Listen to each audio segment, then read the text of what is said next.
সব কুলাঙ্গার। এই কুলাঙ্গারের স্বাধীনতার কোনো ভূমিকা নাই। আমাদের রক্ত চুষে বড় হয়েছে, এটাকে যেখানে পাবেন সেখানে সাইজ করবেন, নির্দায়িত্বই করবেন, প্রকাশে করেন না। এরা আমাদের কুলাঙ্গার, এতে দেখে যেন অন্যরা উৎসাহী না হয়।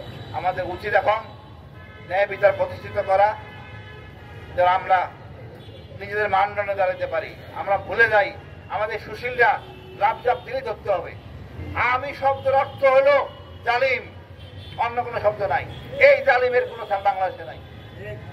রাজাকার শব্দটা ভালো শব্দ, এটা আমরা বানাইছি কি? আমি শব্দটাকে আমাদের বললেন জালিম, এই আর জালিমের কোনো দাম বাংলাদেশে নাই। আমার রাগে আমি কিছু বলতে পারতেছি যা খালেদা জিয়াকে ক্যান্টনমেন্ট থেকে বাইরে করে দিচ্ছে। এই মহিলা 42 বছর ওইখানে ছিলেন, উনি কাঁদছেন, যে অনেক কান্না দেখে আমার শরীর রাগে আমার মাথাকে সামলাতে পারি না নিজেকে। আমি আমাদের সবার ঐক্যবদ্ধ হইতে হবে। সকল রাজনৈতিক দলকে বলবো, আপনারা ঘোষণা দেন এই বিচারের জন্য, ডক্টর ইউনূসকে চাপ দেন, তাহলে আপনারা ন্যায় বিচার পাবো। মনে কষ্ট লাগবে না যে আপনারা চান বিচার, আর না চান জাতীয়